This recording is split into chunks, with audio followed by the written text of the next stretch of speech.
Greetings, ladies and gentlemen. I'm GC Smith, and welcome to day 5 of the Battle for Zendikar Spoiler season.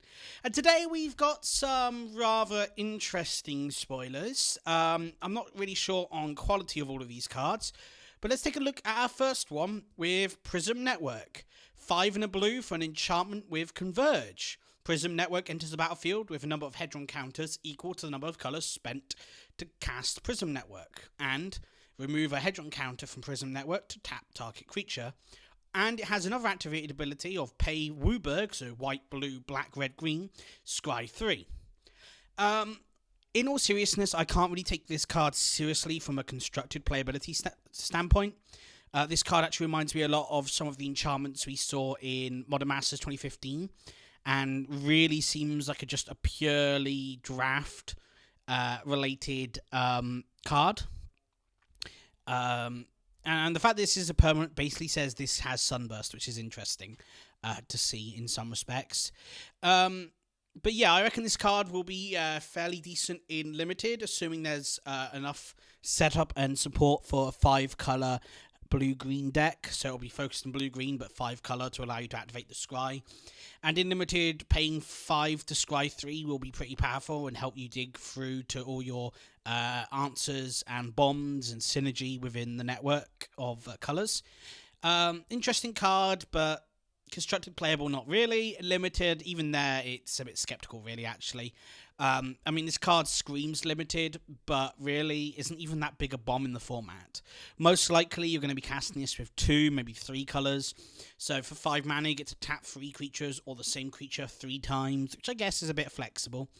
And eventually, when you do hit 5 colours, you'll be able to Scry 3. So once all the counters are gone, it's not just dead, but still kind of meh. Next up, we have Transcending the Mind. 1 of the black for an uncommon sorcery with Devoid, and target player reveals his or her hand. You choose a card, not non-land. I'm so used to them saying non-land. You choose a card with converting mana cost 3 or greater and exile that card. This, I think, is a really nice card. There's a lot of people having a go at this card on the forums, saying this card is terrible and kind of rubbish. Which is basically synonyms of each other, saying it's overcosted and doesn't really have that big an impact in the format. I say this card is where it needs to be. I imagine that Wizards tried this at single black and it came out too powerful. It shuts down Deathmiss Raptor strategies, and it works really well against aggro because it doesn't lose your life, and it just gets rid of any card in any of their high curve cards. Which can save you a lot of life because a lot of their best burn spells now are 3 or 4 mana. And it works really well with the Eldrazi processors that all want you to have cards in their exile zone. Give your opponent cards in their exile zone.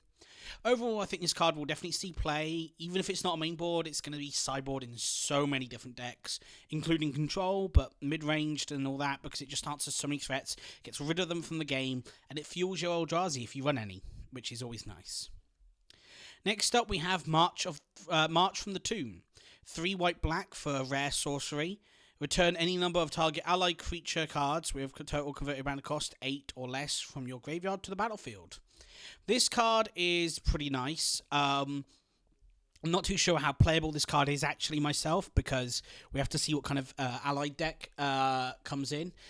But it is kind of sad. We've seen a lot of allies in white-green, and this is white-black. So it seems that allies is going to be yet another Abzan deck, which kind of sucks. I mean, okay, I ran an Abzan deck in the recent meta. I'm currently running one until format rotates. But it isn't regular Abzan. It's Abzan Constellation.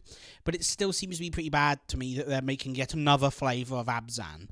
Yeah, because that's the deck that really needs more flavours. We don't want, a good Teamer deck out there at all. That said, this card's power level really depends on the amount of allies. If you get a sweet ally deck in Limited, I can imagine this card being quite good, simply due to recurring so many different creatures can be pretty powerful in Limited, and they all trigger allied effects and rally, which is quite good. It'll be interesting to see how well this card does. Again, limited playability is probably there. Constructed playability really depends on all the playable allies. Next up, we have a reprint. Sylvan Scrying, 1 in a green for uncommon sorcery. Search your library for a land card, reveal it and put it into your hand, then shuffle your library. This card is, well, it's a playable reprint for modern decks like Tron that really need to try and hit a certain land. I'm not too sure on its standard playability. It really depends if we get any cool utility lands or certain lands people want to hit. Maybe for fetching man lands and stuff, it can be quite cool, but I don't know. The fact that it doesn't ramp really doesn't help it in an Eldrazi format, and there doesn't currently seem to be that many utility lands that you need to hit. Maybe if we get something like what is it? The land that puts artifacts on top of your library or something similar for this format, then we will see Sylvan Scrying. But yeah, it really depends on utility lands being there, or maybe a weird 5-color deck. I mean, this is good. It helps you play 5 colors in limited, I guess, which is where it's going to be really going to see a lot of play. Doesn't ramp you, so it doesn't really make the Eldrazi too powerful and limited, but it also helps you fix into the 5-color deck and in green, which is quite good. Next up, we have From Beyond, 3 in a green for a rare enchantment with Devoid, and at the beginning of your upkeep, put a 1/1 colorless Eldrazi Sign creature token onto the battlefield. And for 1 in a green, sacrifice From Beyond, search your library for an Eldrazi card, reveal it and put it into your hand, then shuffle your library. This card is just a souped-up version of Awakening Zone. It basically does the same thing, except it can't be exiled by Ugin, and gives you a 1/1 instead of a 0/1. And as we all know, 1/1s are just more powerful. It is 4 mana compared to 3, though, which is a significant enough increase to warrant notice in playability, but then it also fetches you Eldrazi late in the game when you've got enough Sirens to pay for that Eldrazi. So I can see this card seeing play in some decks out there, and it is basically a standard version of Bitter Blossom to some degree. This card, I think, will definitely see play in the right shell. It's very similar, actually, to the one that gives you a 1/1 Thopter Spy Network, but it's easier to cast and doesn't require you to do anything up front to make it playable. So there's always that. And in fact, actually, I can see this scene play in a control deck. I wouldn't mind running this myself in a Bant control deck. I like Thopter Spy Network. I really want to run it. For various reasons, such as the fact it gives you card advantage as well. But the fact you need to have artifacts really punishes the playability if you don't hit any. So, solid card, I think. We'll definitely see some play, but how much, I cannot say. Limited, however, it's just going to be good to pick up. Producing constant stream of tokens is always good in limited, because it makes it hard for your opponent to attack through. And if your opponent stumbles at all, you're going to create an army pretty quickly. So never underestimate the power of a horde of 1/1s. Next up, we have Brutal Expulsion, not Explosion. Brutal Expulsion, 2 blue-red for a rare instant with Devoid. Choose one or both. Return target spell or creature to its owner's hand.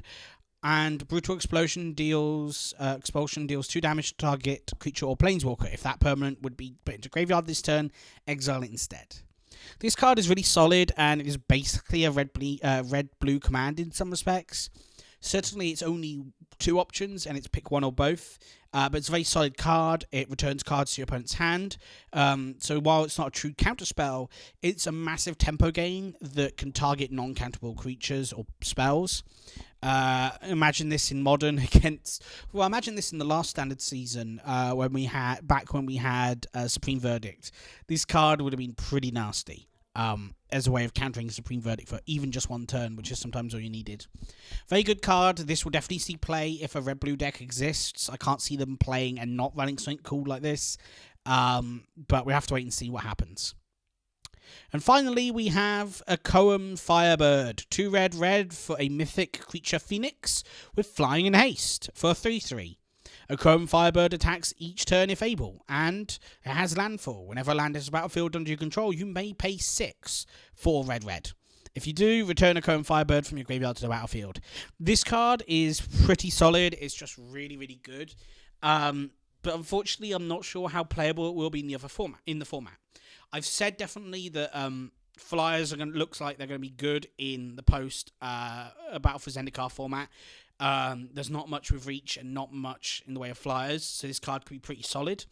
But it does have to compete against cards like the Dragon, the Red Regent, Thunderbreak Regent, which deals damage to your opponent when they target it.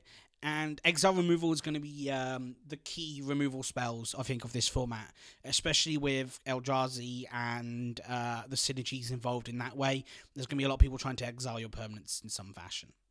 This is not to say this card can't see play, but it really depends on how the format shapes up. I can see this scene play in a certain amount of metas, but not in others. In fact, though, this does have to compete with Ash Cloud Phoenix, and even that pays 6 mana. Like, if as long as you've got 6 mana, you can always flip it up. Whereas this, you need to keep drawing land to be able to pay the 6, which is a bit of a downside. Solid card, though, and can definitely see play in the right meta. It's just having to compete with a few cards here and there, and it really requires the right meta to exist. So that's all the spoilers from today. Hopefully you've enjoyed this video. Sorry if this video is a little late. Computers had issues the last couple of days. But hopefully you enjoy this. Look forward to my videos next week, and I'll see you next time.